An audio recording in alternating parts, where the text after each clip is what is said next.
to another Britflix.com podcast. My name's Stuart Wright, and today's guest is filmmaker Mikey Murray. Welcome to the show. Hello, how are you doing? I'm doing very well. Now, we're here to talk about two things: your new movie, Mindset, and three films that have impacted everything in your adult life. Is that correct? Is that why you're here? That is, well, I believe that's why I'm here, and that's what I'm all prepped for, so let's do it. Good. Well, let's start off with your film, Mindset, then. Just to give people the basic understanding of what it is, you want to give us a brief synopsis as to what Mindset is all about? Yes, Mindset is about a failed actress called Lucy who is living in a relationship with her screenwriter boyfriend. They live in a house in Lincoln, and they have a bit of a dysfunctional relationship. Right. To the point where Lucy decides that she thinks she might want to have an affair with someone else from work. Oh, and what genre is that? It's a comedy drama. Okay. It's kind of a throwback to a 60s new wave British film, kitchen sink kind of style, with a modern twist, I guess. Okay. Did you wrote and directed this, yeah? I wrote, directed, and produced. Produced. But so thinking as you the writer and director, then from a writing point of view, what was the kernel of an idea that sort of kick-started off this film that we now see today? Okay, so there was two things. I knew I needed to write something that was really low budget because I'd been skirting around the industry for a while trying to get a feature made on a higher budget. I'd won sort of festival awards with shorts, and I won a Scottish BAFTAs for best first-time writer. And so there was a bit of interest in projects. I'd been working with production companies, but I just couldn't get anything, greenlit, basically. It's that age-old thing. You can't get a film made until you've got a film made, as it were. So I thought, right, well, you know what? I've been spending too much time trying to get these other projects made. I just need to write something that I can make myself on the budget that I have and for the resources that I have. So that's what I did. I kind of set out to write this story that, could be done with what I had. And the resources I had were my house, and a few other locations around about where I live, a little bit of money, which I felt I could raise about 20,000 to shoot it with, just through friends and family. And the way that I decided to do it, which was that I was going to break it into 100 shares, sell 50 of those to investors, give the other 50 to cast and crew. So I'd worked out all that stuff first. So then the script just then I had to come up with an idea. And the idea, I'd kind of had an idea in my mind about a screenwriter and actor who were living together in a really dysfunctional relationship. I didn't know where I was going to take that yet. Thematically, I wanted to write something about how disillusioned I felt after Brexit, and how, just society now is generally forcing us into our households and making us not want to go outside because we're afraid of what's out there, in a sense. So that started to create this notion of, right, well, here's this actor who's no longer acting, and she is working in an office job to make ends meet. And she's living with a screenwriter who hasn't managed to get anything made or written potentially for a long time. Yeah. So it was not too dissimilar to my life, shall we say? But it's not. I mean, it's not an autobiographical film. It's not about me. It's about elements of me. It's about elements of things that piss me off. It's about elements of other people's lives that I've spoken to. So yeah, when I'm writing, I usually start with theme. I usually start with what am I pissed off about at the moment? And that usually I form the ending of my film and the thing that I want to say before I start anything else. Okay. Essentially, I know that a lot of writers don't work that way. Most writers work from concept or from character, but I work from theme. I find that's the easiest and most economical way for me to write screenplays. So I can go either or. I like theme to emerge and be surprised, but equally, if I'm pissed off or angry about something, I can really sort of drive at that one, and it can be quite productive that way because you kind of know what you're trying to look for as opposed to looking for it. Yeah, exactly. Now, given you've mentioned low budget a few times, and you put a figure on it, people might be surprised to see names like Jason Isaacs and Steve Oram, who's been on the podcast himself before when he did his film which is amazing, by the way. That film's nuts. It is indeed.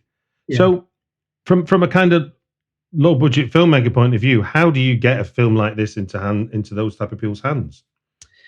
Okay, so I'd met Steve because of as it happens. I noticed that his production company was called Lincoln Studios, and I was quite interested by that because I'd just moved to Lincoln, and I thought, is he in Lincoln or what's the crack? So I looked at his website, and it's clearly just this piss take about that's got this fake character who owns a sunbed parlor, but he's also breaking out into the movies, and it's kind of like Steve's alter ego, basically. Right. So I just dropped him an email and said, what's the crack? Why did you call it Lincoln Studios? Are you connected to Lincoln and that? And he responded and was like, no, I just thought it was a bit of a gag. I thought Lincoln was a sort of everyman town. I liked the idea of it. And I was like, cool, would you like to come up and speak to our students? Because I run a British film night and I'll show sightseers. Why don't you come up and talk to them about the making of sightseers? So he did. And then I found out that he was just putting the finishing touches on at the time. So I also run a film festival called Indie Links in Lincoln, which is all about sort of showing real, proper indie films to our audience here, because we don't get a lot of that in Lincoln. So I started this festival. So I said to Steve, why don't we show as a special event on a Friday night, and you can come up and talk. And he was like, hey, I'll do that. So just through sort of bringing him in to speak to students, and then I brought him in again to speak to our students, and we started to kind of build a rapport, I guess. And then he was speaking at our festival. I had another actress who's Ellis Cahill, who's the lead in my film. They did an actors panel together where they were just discussing how to get them interested in your projects, basically. And they were saying, like, it's all about the script. We like a really good script. If we know it's written for us and, it's kind of, and it's good, there's chances are we'll want to do it, So I think I was the only person in the room who was listening, despite the fact that I was hosting the talk. And so I just went off and thought, right, this script that I'm about to embark on, I'm going to write it for them. So I wrote it for them. I didn't tell them I was writing it for them. I finished it and I sent it to Steve and Eilish and said, do you want to read the script I've written just to see what you think about it?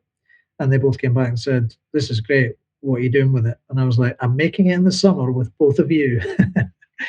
So, and they were like, yeah, cool. And Steve was like, yeah, we'll get in touch with my agent. I think I'm quite busy in the summer, but get in touch with my agent. I'm up for it if I'm free, basically.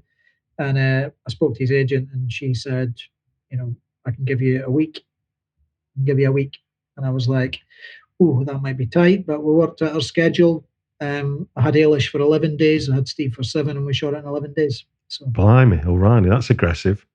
Yeah, it was. And the one, we only had one day where we went over the sort of allotted time. Yeah. And we were working, quite sustainably. So we were shooting during the day with mostly daylight. We did have lights. We were sort of enhancing it here and there, but it was mostly shot during daylight in June. So it was the best time of year to be filming for natural light. So, what would be lessons learned that you from that kind of aggressive shoot that you could pass on to someone who's sort of got a similar challenge ahead of them? What would be some advice you could pass on? I mean, you just have to be scheduled within an inch of your life. My co-producer, Daz, we sat down together and really scheduled the hell out of the script. We kind of got the script, and I worked out, yes, it could be done in 11 days, but it was intricate. I mean, we didn't shoot sequentially. I know that most people don't, but we simply couldn't do it sequentially because we had our sort of co-star Peter Bankole as well. We only had him for 4 days, so we had to do all of his stuff in the first 4 days. And then we had one day where he and Steve had to cross over because they had a couple of scenes together. So that was our 4th day. Then Peter was out of the picture. We didn't have him anymore. And then we were working with Steve for the next 6 days with Eilish. and then the last sort of 3 days we just had Eilish on her own, and we did all the stuff because she's the lead. There's quite a lot of things that she does in the script where she's by herself. So yeah, and scheduling is everything basically. What do you remember being the most sort of challenge on paper? What was the most challenging sort of scene or sequence, and in a sense of what gave you the greatest sort of pleasure having done it? Also, what was the hardest, but what was perceived to be, and then when you got over that hump, as it were, there was. I think the hardest bit of the shoot was just getting started with it.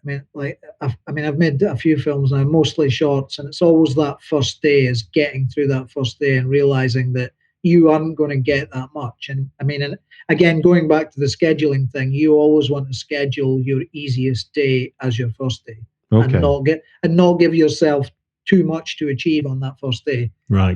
Because it does take the whole crew a bit of time to get into the swing of like what's expected of them. Like it's the same if you start a new job, right? You know. Yeah. Like for that first week, you're just all at sea, and it's the same on a shoot. Like the first day, everyone's kind of looking at each other, going, right, well, how is this going to work? And it takes to maybe day 2 or day 3 before you start working like a family and getting it together. In terms of the most pleasing moment of the shoot for me, there's a scene in the film where Steve Oram and Ellis Cahill dance together, and it's kind of like this crucial scene that's the beginning of the third act in a sense. Yeah. And I had a very particular song that I thought, this is fatal. This would be another piece of advice that I would always give filmmakers is don't have a particular song in mind when you, but I did, and I played it on the set for them while they were dancing. Right. And then without, I didn't have the rights to the song yet. And I checked how much it might cost me. And we did get the rights to it. And it well done. Yeah, so it wasn't it was a recorded song by Marshall Tucker Band, who are a relatively well-known southern rock band from the US from the 70s. Right. But the song I wanted to use is not that kind of famous as such. So I kind of thought I could probably go to them and make them an offer for it, and they'd probably say yes. And that is what happened. So okay. But it took about a year to get the rights nailed down for it. Well, no, and I interviewed Julia Ducournau about Tatane, and she actually wrote the songs into the script, because she was basically saying to a producer that the lyrics of this song are actually helping the narrative. This isn't just about I like this song. It's actually doing some heavy lifting for the story. So it was kind of a bit of a producer's nightmare in that sense. Yeah, that is a total nightmare. You've always got to be willing to walk away from a song, and I've always said I teach film as well, and I always say to students, do not write specific songs into your screenplay because you're just encouraging your producer to go, we can't make this because, they're going to want to have that song and it's going to be too expensive. Now, going back to your point you said about your film being a throwback to kind of 60s realism and all that kind of, and kitchen sink, you've shot this in black and white. We didn't shoot it in black and white. We shot it in color. But it is a black and white film, yeah? It's a black and white film with color elements. Oh, okay. So, I've not seen all the film. So, when I was just going to ask, what was your conversations like with Jack Shelbourne then about sort of that? Or was the black and white a decision after shooting it, or was it before, or was it always going to be black and white? Yeah, there is a story behind this. So, go on. I'm not the filmmaker who makes black and white films. I'm not that guy, basically, right? Because I've always kind of thought, oh, well, it's classically art house and people do it for, they do it to make a statement kind of thing. So I'd never envisaged that it would be black and white. We shot it in color, we edited it in color, and we had a beautiful grade on it. John Holmes is the guy who did the grade on it. He's my colleague. And then Jack shot it for color. And we were relatively happy with it. But I had a last minute wobble where I just kind of thought, right, well, this was always supposed to be a bit of a 60s throwback movie, and it's not quite got that. And I'd come at a really busy time at work, so it was the first time in like maybe 6 months that I'd had a real moment of time to myself where I could watch the cut and really think about it. Because I didn't cut it. My friend Matt Owen cut the film as well. I don't edit my own work. So, but then I just had this wobble at the last minute, and I said to Jack and John, and Matt, I said, I think this needs to be in black and white. And I thought John was going to take a shit because he'd spent so much time doing this beautiful grade on it, and color work. But he turned around and just went, I think you're right. He said, I think this will look a lot better. What was it? What in particular made you come to that conclusion? It just needed it. I think the rawness of the story, and also this notion that I wanted it to be this throwback movie. And I think that it's more clearly a throwback in black and white. Yeah. But it also works for the performances, I think. When you see it in color and you see it in black and white, and that's no disparaging comment on the performances in it, because the performances are phenomenal. Steve Oram and Ellis Cahill are both amazing. But in black and white, it really helps you focus on those performances more. So I think it feels more... and the house feels tighter in black and white, for sure. Well, I mean, it does wonders, doesn't it, for production values, because there's not as much to worry about, is there? I mean, no, you shot it in color, but once you go black and white, there's things that just aren't going to be seen as much as... I mean, it created a couple of problems, because obviously Jack had lit it for color. Okay. So when there's a scene towards the end where it was clearly morning when it was in color because of the daylight that was coming in through the window. Right. And when we put it in black and white, it suddenly became less clear. Okay. That it was morning. So we had to fix that with sound. So we added in a cuckoo of a dove. Good to know. To just make it clear that it was morning, you know. Well, you've mentioned Matt already working on the edit. What were some of the story discoveries that you made in the edit that weren't evident when you were writing the script? Not that many, I don't know. I don't think we discovered that much about the story. I mean, because we'd shot it in 11 days, it was tight anyway. Right. You know? So Matt's first rough cut was 1 hour and 45. Okay. And it ended up being 90 minutes. So it was really just tightening up. I can't think if we actually moved anything around. We did cut a scene that was kind of full of exposition. As a screenwriter, you always write these scenes where characters get together and they explain their past and stuff. But we realized pretty quickly that we didn't need that scene. So we cut that and we kind of turned it into a sort of short montage sequence instead. But that's good to know. I mean, from screenwriters listening in, that's an interesting thing to learn, you know, because you're right. You can't help yourself sometimes that you feel like you need to have your characters explain some things. But then when you're able to watch a film, there's so much codifying information you can take while you're watching a film that in the context of that scene where everyone does their exposition no longer matters. Yeah, exactly. So the lead character sort of explained where she was from and sort of because she's American.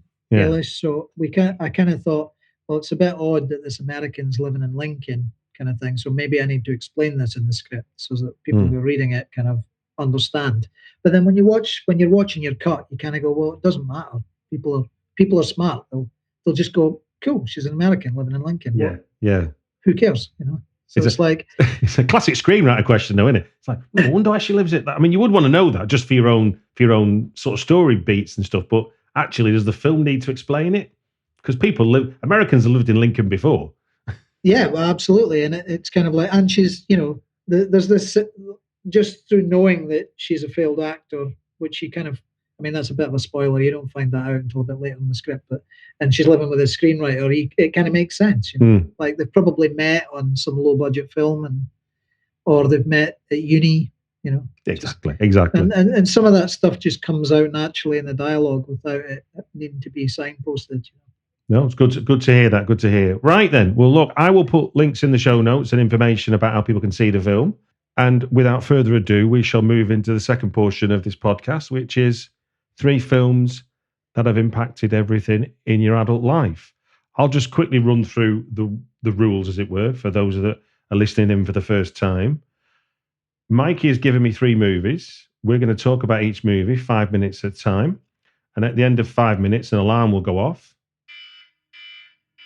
to signal the end of that time, and we'll move on to the next one. You could hear that okay at your end, Mikey? I can, yeah. Super duper. Well, without further ado, let's start with the first one on your list, which is 1976's Taxi Driver. So yeah, Taxi Driver is the film that changed everything for me. Okay, I'm all ears. I'm all ears. Pretty much.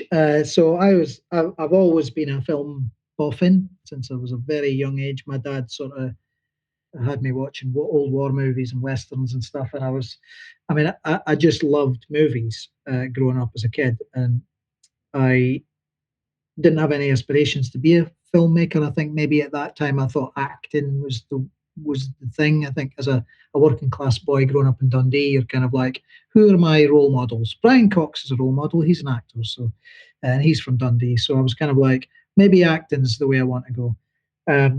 But and I was into all the classic American movies of the time. I remember seeing The Last Crusade in the cinema in 1989.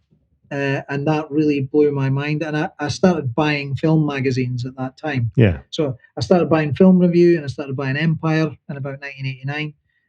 Just for showing my age, I was 13 at the time. Mm-hmm. I'd met a few folk at high school as well who also were really into films. And anything film related, I was interested in it at that point. So I was reading Empire, I was reading about what all these great films are. And I saw an article in there, like a really short one about Taxi Driver, which was just kind of summing up what it was. And I'd never seen it. But I happened to know that one of my brother's 5 years older than me, and I used to go and meet him at his work.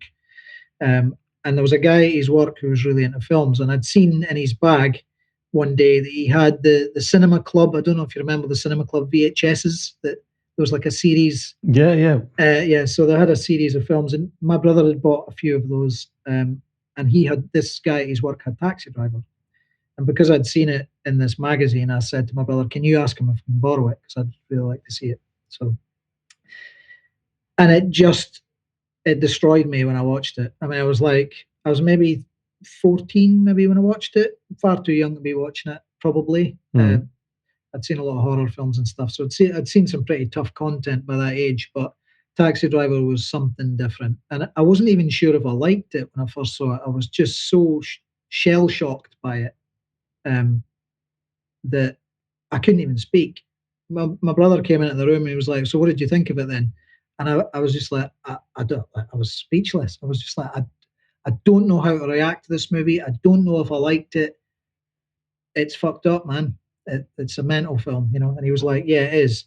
But anyway, it became my obsession, and I just kind of watched it again because I wanted to see what it was all about. Start to notice the direction of it, which is beautiful, You start to realize this filmmaker's really manipulating me in some very clever ways. Yeah.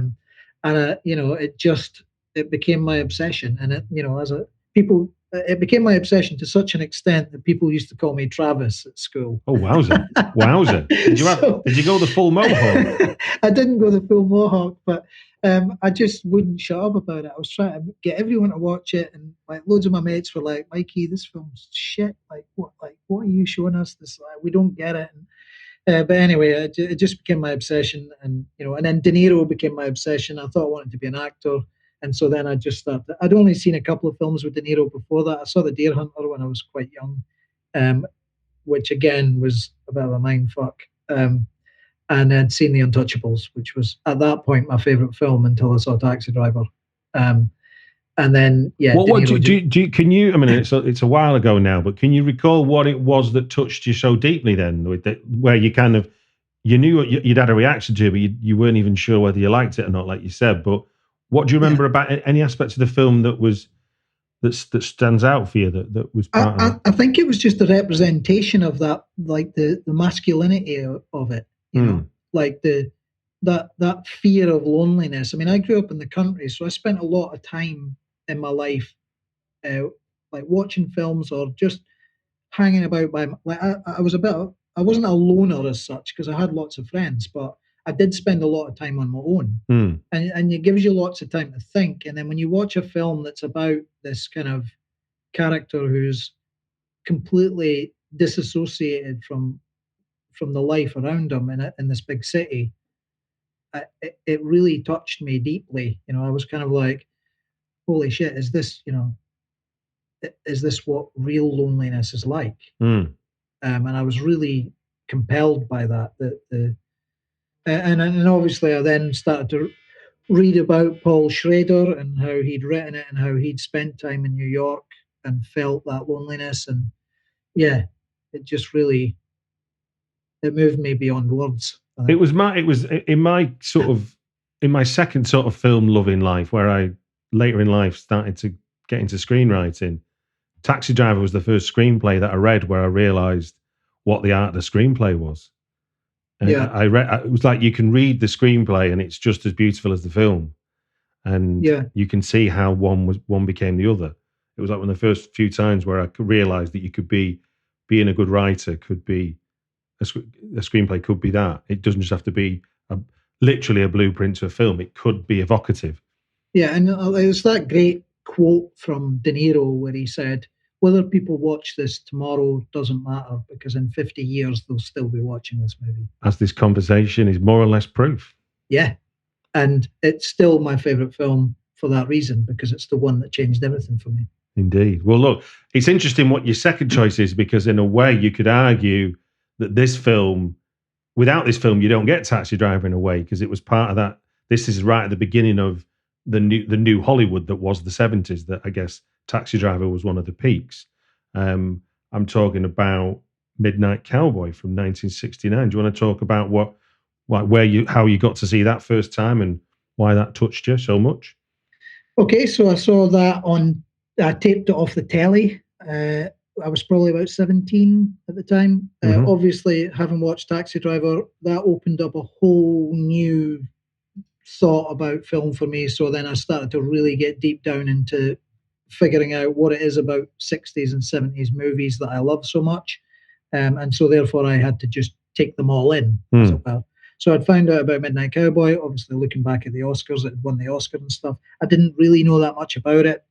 And I went back just through sort of becoming a bit of a cinephile. I thought that's one of the films that's definitely on my list to see.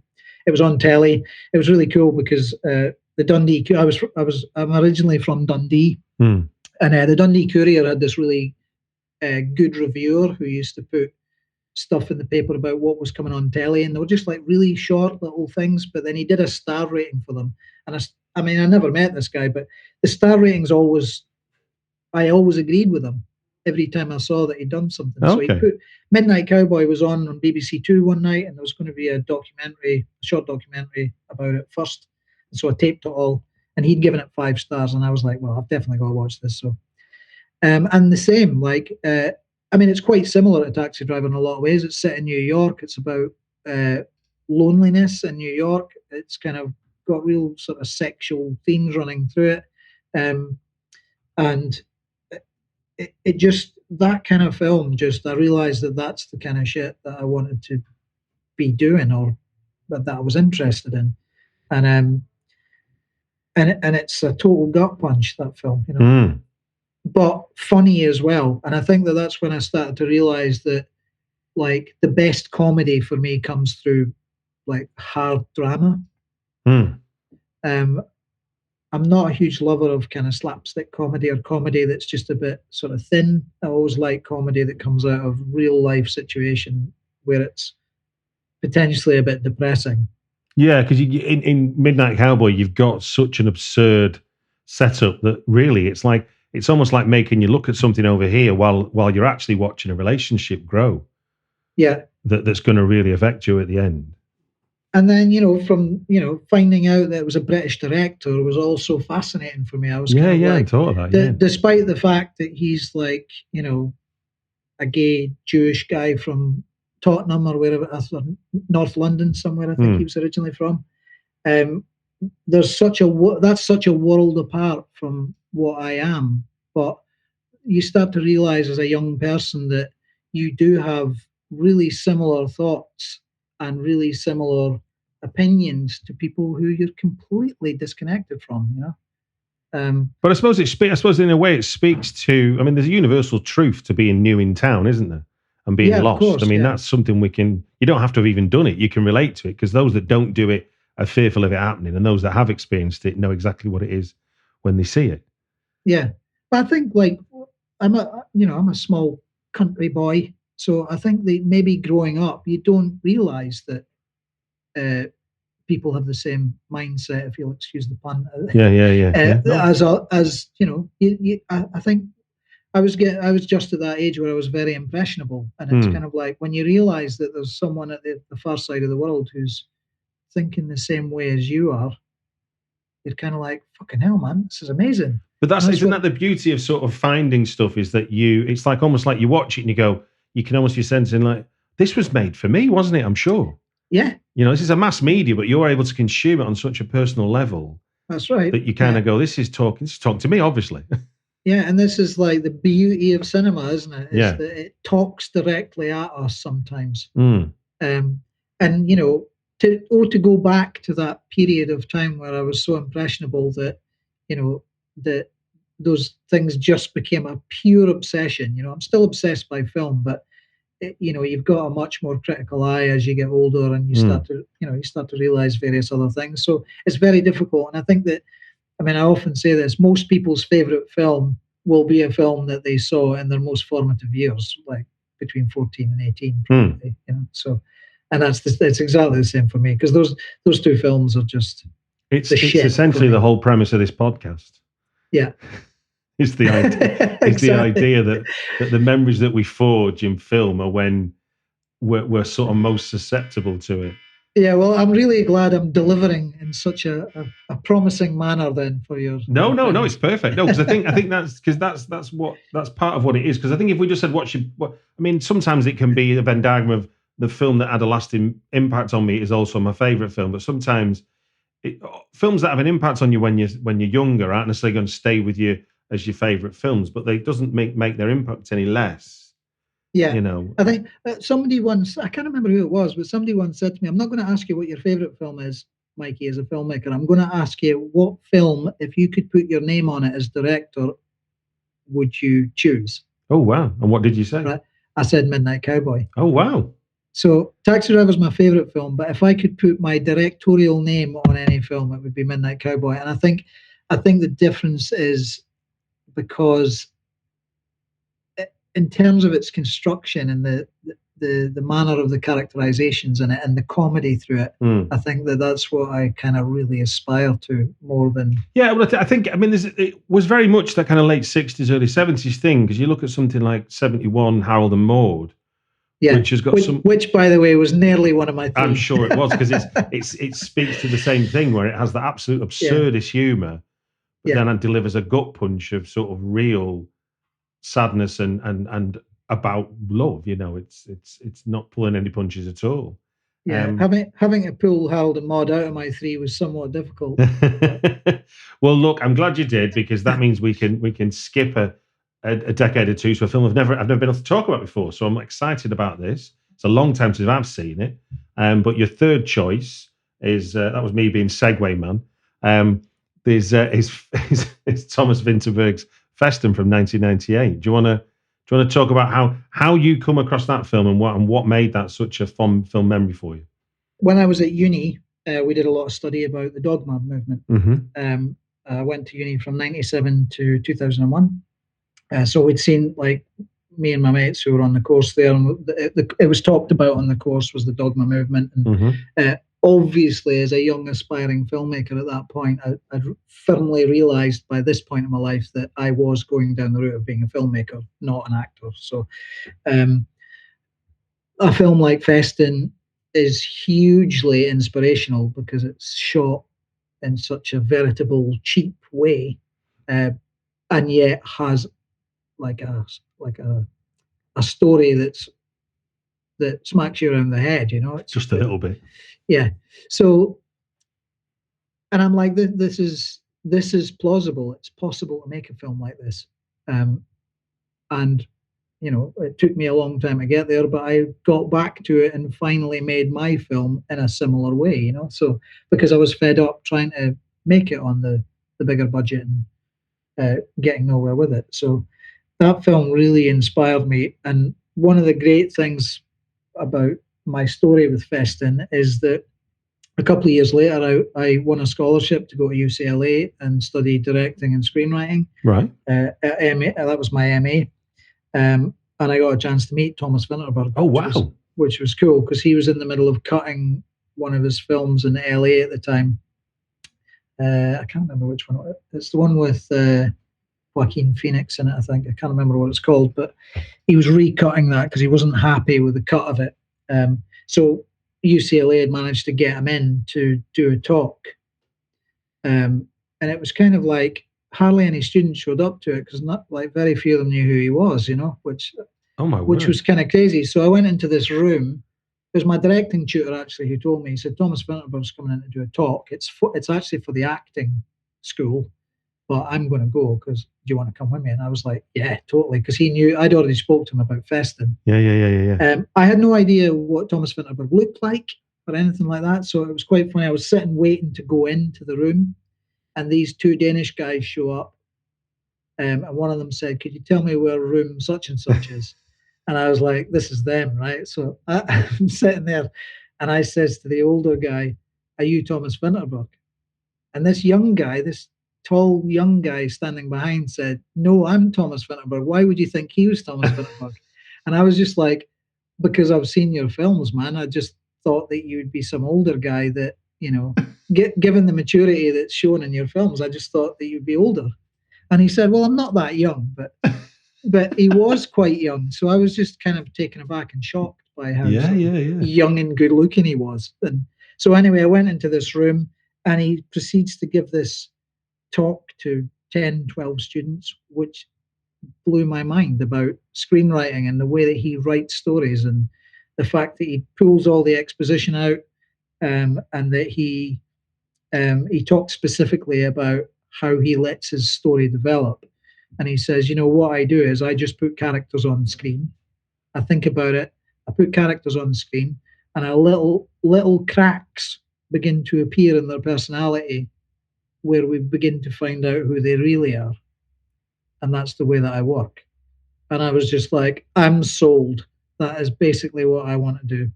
I mean, that's the magic of screenwriting, isn't it? If you could present somebody who's something, and by the end of the film, they're not that, and you've been pulled through the ringer to get that.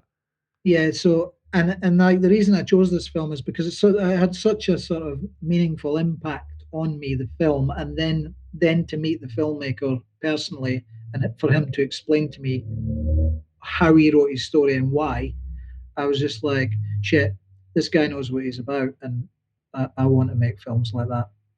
I mean, one of the big things about FESTEN is obviously the big meltdown at the end, where the family secret is out.